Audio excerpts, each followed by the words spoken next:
I watch a lot of productivity videos on YouTube.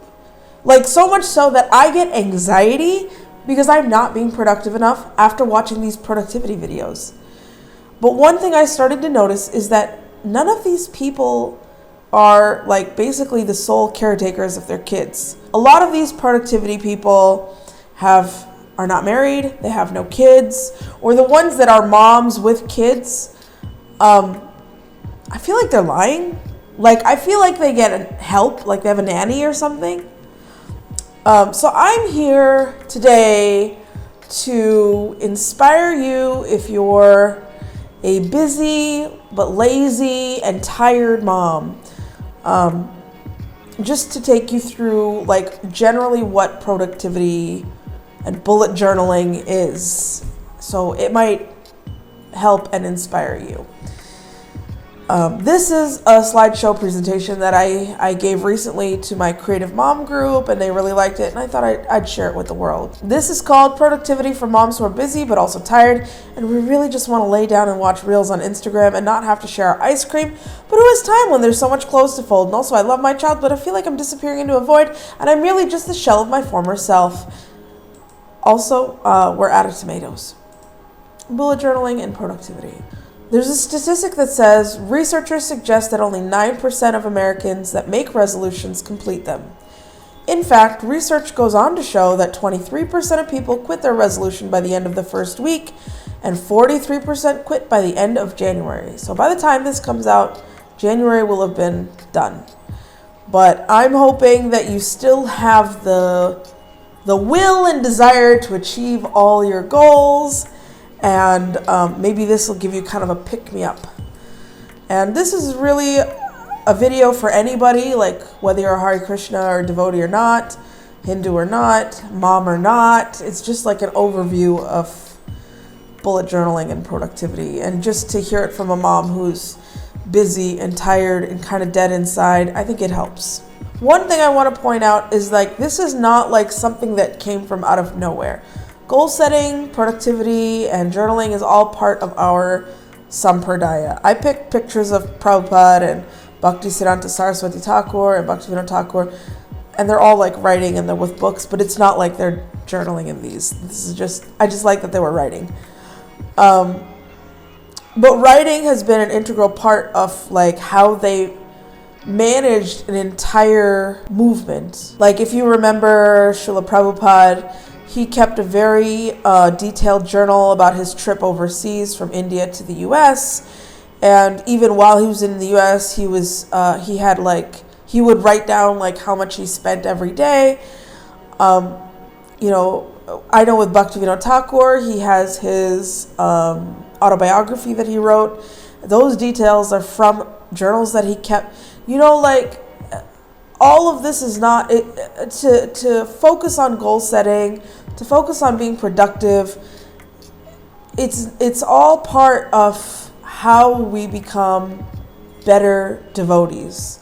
It's not that we just sort of hang out and somehow Krishna Bhakti is going to fall on our head. It has to be worked for. It has to be achieved. So what I'm showing you here is going to be just sort of a system that you can use to be productive and climb those rungs a little faster. I love this quotation by Oprah Winfrey. I love Oprah. But she says something very sweet. I want to fulfill the highest, truest expression of myself as a human being.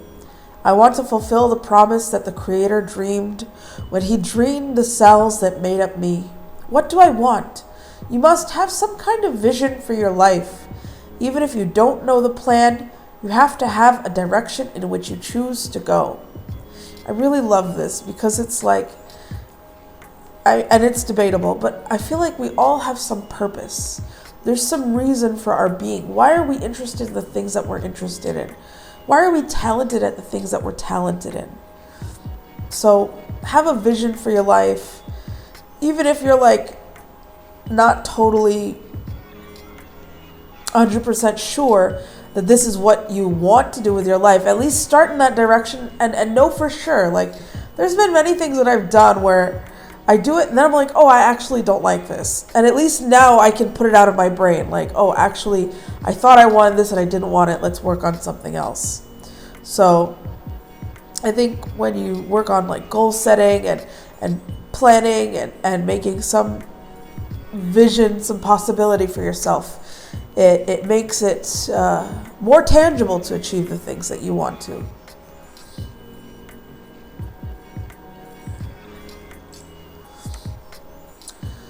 So I've had a lot of people tell me, like, look, I don't actually have any goals. I'm not ambitious like that. And you'd be surprised. Not all goals are like, I want to be the CEO of a big company. A lot of goals, it can be something very simple. So if you think you don't have goals, something that or you're not really sure what your priorities or your goals are, this is a very easy kind of worksheet, I guess, that you can do. It's called the Level 10 Life. So basically what you'll see here, I have 2 pictures here of how you would write that out. The Level 10 Life basically states that the perfect life, it has 10 components to it. And you, between 0 and 10, your satisfaction with those components lies somewhere in between that. So basically on one side you would write those 10 things: health and fitness, physical environment, gifts and contributions, fun and recreation, marriage and relationship, career, finances and expenses, spiritual, personal development, family members, and friends. So you write that on one side, and then on the other side, for me it's easier to do it like in a line. I know the other one has a circle, but the lines for me are better. Then you'll do 0 to 10, and then just very quickly, mark how far you think you are, like how satisfied you are with each category. And you'd be surprised, like maybe, I know for me, like the very first time I did it, I was like, yeah, I really need to work on my health. I really need to work on my career. I need to start, making my YouTube channel. I really need to, and then I need to work on my spiritual life. So those are things that I'm always working on. So it could very well, someone asked me, like, what is physical environment? The second one. Maybe you want to have a nicer house. Maybe you want to make over your bedroom. Maybe, family members and friends. Maybe you feel like, really, I should call my friends more often. I should send more gifts on family members' birthdays. Something like that. Do you see? So those are things that, it's not like, oh, I'm going to be the CEO, I'm going to have $1 million. It could be like little practical things that you can do. So I suggest after you do this Level 10 Life and you map out like your satisfaction with each category, pick 3 things that you feel like you need to work on. Anything that's like the 3 lowest things. And focus on making those your goals for the year. I wouldn't recommend doing all 10 because you'll get burned out real quick. It could be a lot. So I know where I need to improve. How do I create a goal? So a lot of people at the beginning of the year, they'll say, I want to lose weight. What's your New Year's resolution? Oh, I want to lose weight. Okay. And then we forget about it all year. Then we get to the end and we're like, oh yeah, I was supposed to lose some weight and I didn't lose weight. We just let it disappear into the ether. So what you need to do is something called a SMART goal. A SMART goal is an acronym for specific, measurable, achievable, realistic, and timely. So a specific means well-defined, clear, and unambiguous. So let's stick with the I want to lose weight. Let's make that a SMART goal. I want to lose 20 pounds. Measurable, with specific criteria that measure your progress toward the accomplishment of the goal. So I want to lose 20 pounds and I will weigh myself every Friday. Achievable, attainable, and not impossible to achieve. So for example, I want to lose 20 pounds I will weigh myself every Friday, and I will do this by intermittent fasting, cutting out my rice, doing one HIIT workout and one yoga routine every day, right? That's achievable. It's not like you're going to starve yourself and you're going to work out for 5-10 hours every day, right? But if it's like, well, I can reasonably cut out rice and I can reasonably eat in an 8-hour window, like that's doable. I can reasonably do like a 15-minute HIIT workout. It becomes more plausible in your head. Realistic, within reach, and relevant to your life purpose. So like, you remember how we did just now that level 10 life. So if one of your categories that you need to work on was health and fitness, this is perfect for that. This is something that's actually applicable to something that you need to work on. So that's realistic. Timely, meaning with a clearly defined timeline, including a starting date and a target date. The purpose is to create urgency. So maybe so let's do it all together, right? I want to lose 20 pounds. I will weigh myself every Friday. I will do intermittent fasting and cut out rice and sweets and do a 15-minute HIIT workout. And this is relevant to my health and fitness goals. And I need to have this done by July because I have a wedding to go to by then and I need to fit into some dress or something. So that's a little bit more realistic than I just want to lose weight. Do you see how it's like, oh, I actually have something to work toward. There's a plan for me that I can shape my life around. And you're much more likely to, if not reach it, get pretty dang close. I remember when I was in high school and there was like one of those posters that I used to stare at, and it said, aim for the moon, and even if you miss, you will land amongst the stars. And I never really understood what that meant.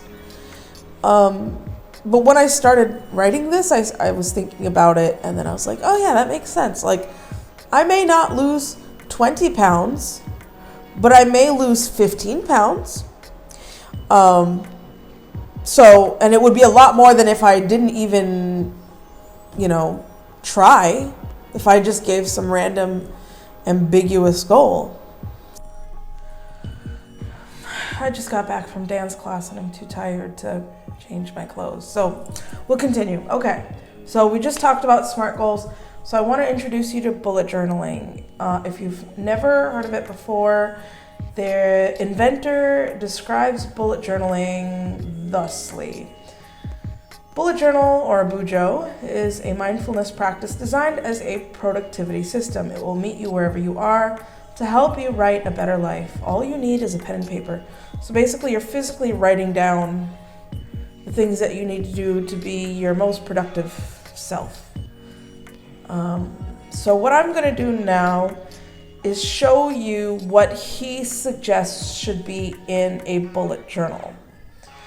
You don't have to follow all of it, of course, but if you're just starting out, I would recommend that you do what he says, and then as you go along, you sort of learn what works, what doesn't work. I personally have been doing this since 2016, and I don't do everything that he suggests because it doesn't work for how I am. So setting up your bullet journal, the first thing he suggests that you do is you make your index. It's like your table of contents. It's the first page, and so as you write in your journal, you write in those first couple pages like what it is and like the page it's on. So for example, you have a calendar on page 12, then you go to your index and write calendar February 12th. Just as an example. So first you'll do your index. Then he suggests that on your next pages, you'll do your future log. He says like 3 to a page, so that makes 4 pages. Future log is basically where you make like a calendar. Like you could do the numbers, or you could just put January, February, March, and then And then you just list whatever is going on in those months. So you could put birthdays. I usually do that so I don't forget. You can put ekadasis, festivals, appointments that you'll need to meet in the future. Whatever you need to see, like you need to see the whole year, you'll put it in your future log. Then he suggests that you make a monthly log. You basically, like, you can make a nice little calendar. I like to visually see the calendar. So for me, it helps to do the little boxes. So otherwise, you could do what he suggests, which is basically you just write the numbers, the days, the amount of days in the month, and then you jot next to it all the things that you have to do, and then you put a to-do list on one side for all the things that you have to get done for that month. And anything else you want to make notes about or track for that month. Then you will make your daily log. And with your daily log, you start with the date and you make your task list. Tasks will have the little darkened bullets. If you have an event, you'll do like an open circle. If there's just a note that you need to make, you'll just make a little dash and then put your note under the to-do list. If something is important, then next to one of the tasks, events, or notes, you'll put a little star. When you're done, you're gonna put an X on top or next to it. If, let's say you had a meeting at 12 and the meeting got canceled, you just put a line through the entire task, event, or note. Now, if you're gonna reassign the tasks in the near future, you'll do the this sign, and that means that you're gonna put it, maybe it's something happening just next week or sometime within the month, so you're gonna reassign it to a later date, or if it's something for later on, you'll do this one, and then you'll go back to your future log and make sure to put it in for the month that task is going to happen in. You can do basically anything in your daily log. Like, I'll do a to-do list, and then I will do like a little journaling, like this is what happened today, or this is what I'm feeling today. You can basically put anything there, but it's important for you to have a little running to-do list. Then there's something called collections, and this is what I think a lot of people focus on. And it can be helpful as long as you don't get like super carried away with it, I think. And collections are basically just lists of stuff. So I've got some examples here. One collection is called a brain dump. A lot of people carry their bullet journal with them wherever they go. And let's say you had a thought in your mind, you can open to your brain dump page and just write it down just so that it frees up your mind, your mental space. This is great for, like, let's say when you're chanting japa and and there's like the intrusive thought and you can't really focus on the chanting. Open the book, write it down in the brain dump, be like, I'm going to think about you later, and then you can carry on with your chanting, just as a suggestion. But the brain dump is there. That's one collection that people like to have. This one I love having. This is like books, basically. This example, it's books I want to read and books I've read. I like the little bookcase type picture, and then like every time you read a book, you can write it in the book on the bookcase. I do this for when I'm reading Bhagavad Gita. Every time I finish a chapter, it's its own book, so it's kind of fun. Like by the end, I've read like all 18 chapters of Bhagavad Gita, and the bookcase is full. So this is like a nice idea if you want to do like cantos of Bhagavatam or chapters in Chaitanya Charitamrita or chapters in Bhagavad Gita. This is kind of a fun way to do it, or just like books in general, like any kind of books. A lot of people like to keep a gratitude log. Hey, cutie. Hello, Mama. You want to sit with me? No. Why? I want to stay on. Hold on. What are you doing? You want to stay here? Hey. What are you doing? I want to stand. Okay, stand. You want to stand where? Just just want to see you doing something. All right, you want to come sit on my lap? Just wanted to watch a little bit, and I wanted to go. Okay. Hey, Mom, what is this? It's a little ohm.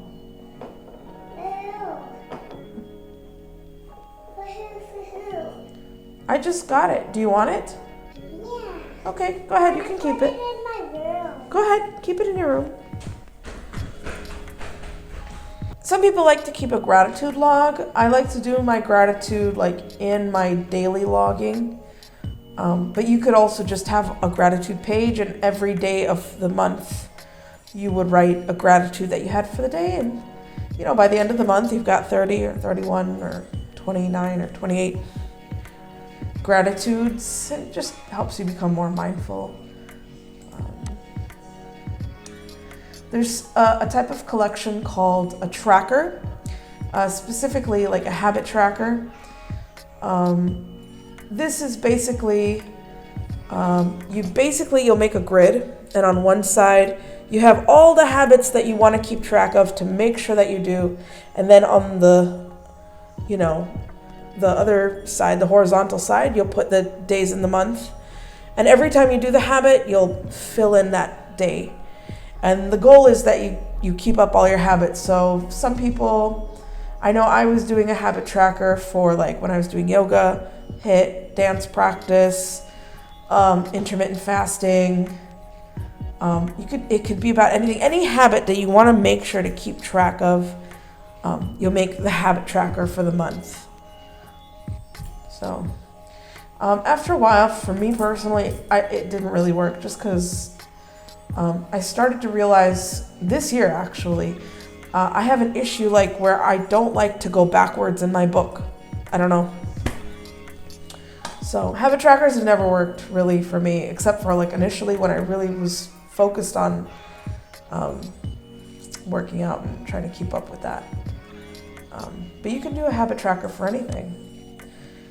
For example, another type of tracker is a period tracker. For some reason, when I was looking for pictures, they keep calling it Shark Week, and I'm like, who's the shark? I don't understand. Am I the shark?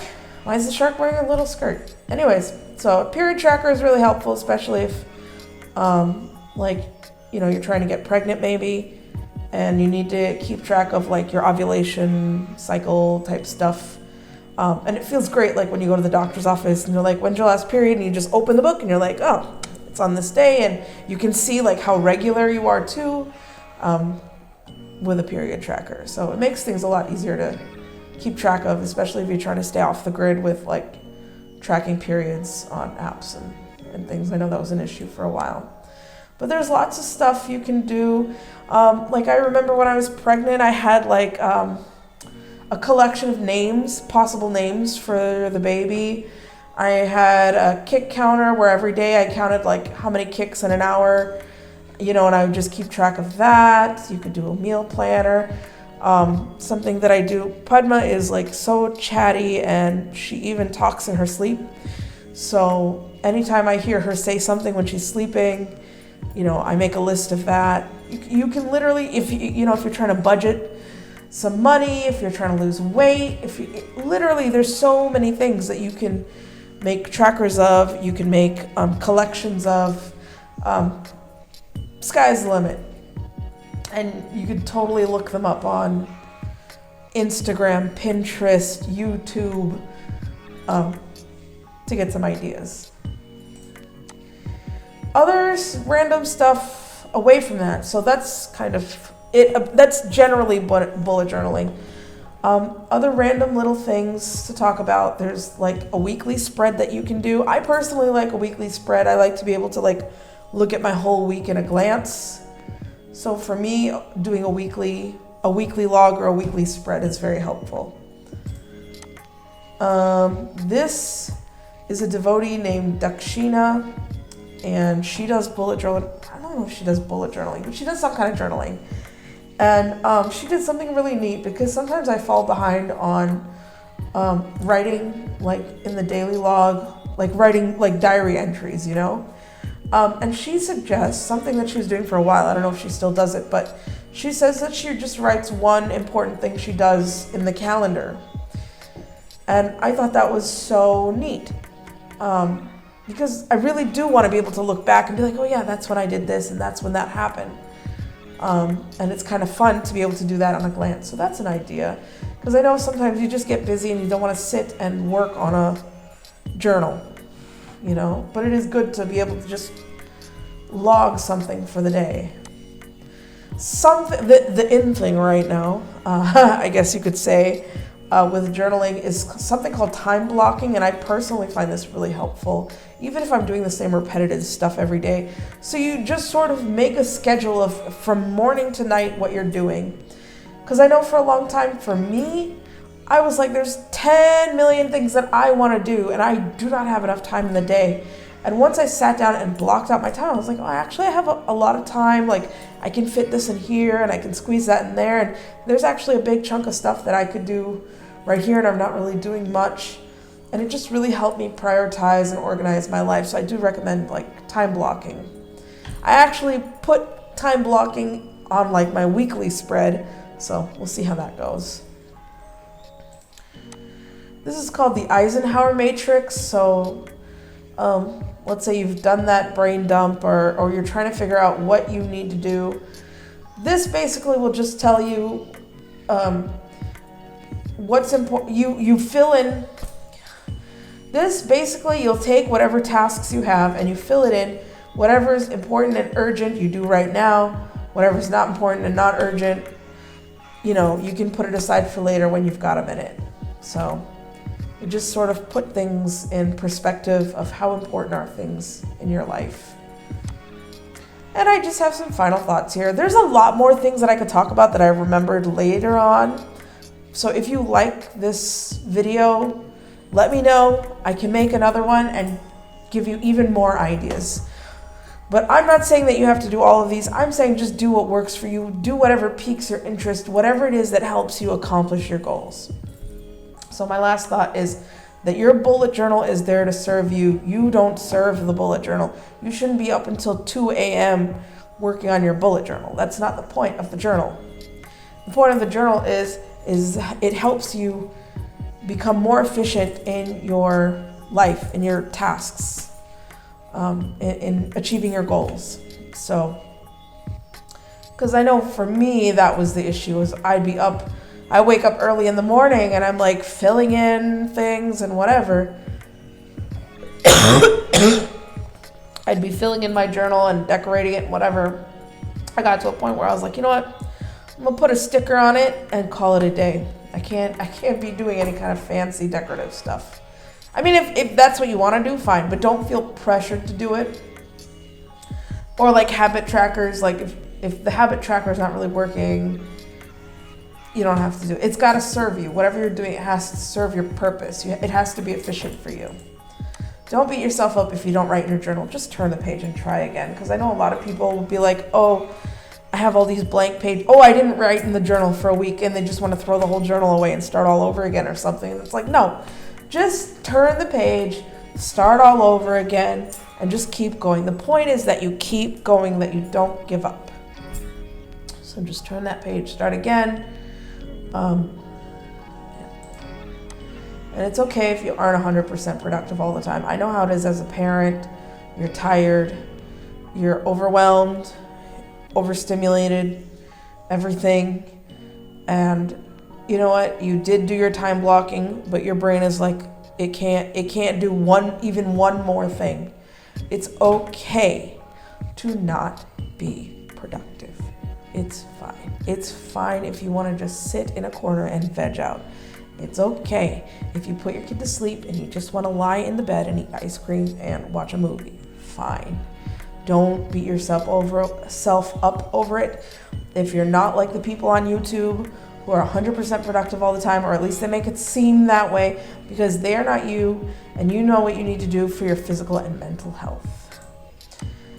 One thing I always try to do, because I'm super hard on myself, but I remember when I was in university and I had a friend at that time who told me that she tries to do one productive thing every day. And I thought that was the neatest idea. Like, you do one productive thing and then you're like, I did the thing. So Do one thing every day that helps you achieve your goal. Just one. And it doesn't have to be a big thing. It could be a little thing. And it doesn't, it doesn't have to be a big thing. It could be a little thing. I remember there was a point in time where I was super depressed, and my one productive thing for the day was brushing my hair. That was all I could manage for the day. Do it. If your productive thing for the day is make the bed, do it. If your productive thing for the day is edit a video, do it. If your productive thing for the day is drop your kid off at school, do it. Do whatever it is that you consider a productive thing, right? Don't think, oh, well, I didn't do X, I didn't hit the top of the mountain, right? But baby steps also help you achieve the mountain, just because you didn't fly up there.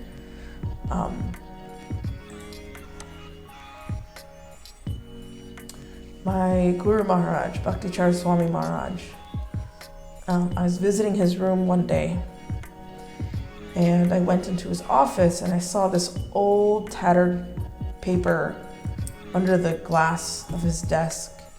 I thought it was interesting and I wanted to share that with you. It says, commitment. Until one is committed, there is hesitancy, the chance to draw back, always ineffectiveness. Concerning all acts of initiative and creation, there is one elementary truth, the ignorance of which kills countless ideas and splendid plans.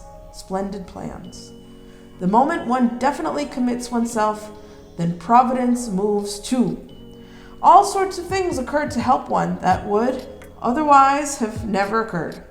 A whole stream of events issues from the decision, raising in one's favor all manner of unforeseen incidences and meetings, and material assistance which no man could have dreamed would come his way. I liked this quotation because, I can't read who the quotation is from, but I like this quotation because we're always told, when you pray to Krishna, you should say, please engage me in your devotional service. But what's the service? At least now I can go to Radha Madhava and say, I want 1,000 subscribers on YouTube. Please, Krishna, I need this. This is who I am. This is my service to you. I make the travel vlogs so that people will be, attracted to come to Mayapur, for example. Or maybe something you want to do with spirituality. Please engage me in your devotional service. I just want to be able to chant 16 rounds every day, consistently and in a meditative mood, right? You can do that because now you know what the goal is. Maybe that was your spiritual goal. My career goal was to make more videos, to make a video every week. So I asked Krishna, please help me do this, help me achieve this. Whatever you think that I'm meant to do, help me achieve that. So that can happen when you have a clear idea of how to pray to Krishna. I also saw on the wall of my Guru Maharaj's room, forget the past that sleeps, and ne'er the future dream at all, but act in times that are with thee, and progress thee shall call. So again, it's all about productivity to me. Like, act in times that are with thee, and progress thee shall call. The sooner you sit down and you say, this is what I want to do, and you make that step, whether it's a big step, a small step, a medium step, you progress. And again, we were talking, I was telling you about, you fall behind on bullet journaling, just turn the page and just start again. Forget the past that sleeps. Ne'er the future dream at all. So that's beautiful. This is a great quotation by Srila Prabhupada. It's in a letter to Guru Das, Los Angeles, 29th August 1972. Do not be depressed. All along, my God brothers gave me only depression, repression, compression. But I continued strong in my duty. So never mind, there is some discouragement. Continue with your work in full, enthusiastic, Krishna-conscious attitude of service. So sometimes when you look at that goal, it can seem like impossible. It's the tallest mountain to climb, but you just have to keep going. I know, like, for me, for example, I wanted to start a YouTube channel. I quit my job, you know, and I'm here trying to balance Padma, home life, learning how to edit and shoot videos and get comfortable in front of a camera. And then I have like other things that I want to do. I'm learning dance, and then I'm trying to write children's books, and then there's like dramas, movies, like there's lots of things that I want to do that I'm trying to work on. It can be overwhelming, and I know there's a lot of people that'll kind of scoff and be like, oh, that's so stupid, like what's wrong with you?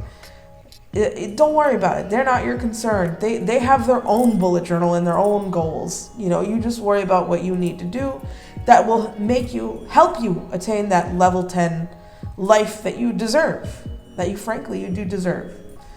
So I hope that helps you start your productivity bullet journal life. Again, it's not just for people who aren't Vaishnavas. Like even Vaishnavas have some sort of journaling productivity type mindset in order for them to achieve the goals that they've had in life.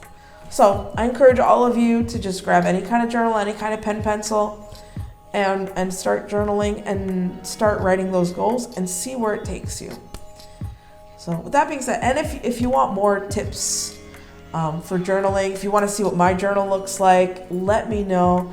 Leave me a comment, like, share, subscribe, of course, as always.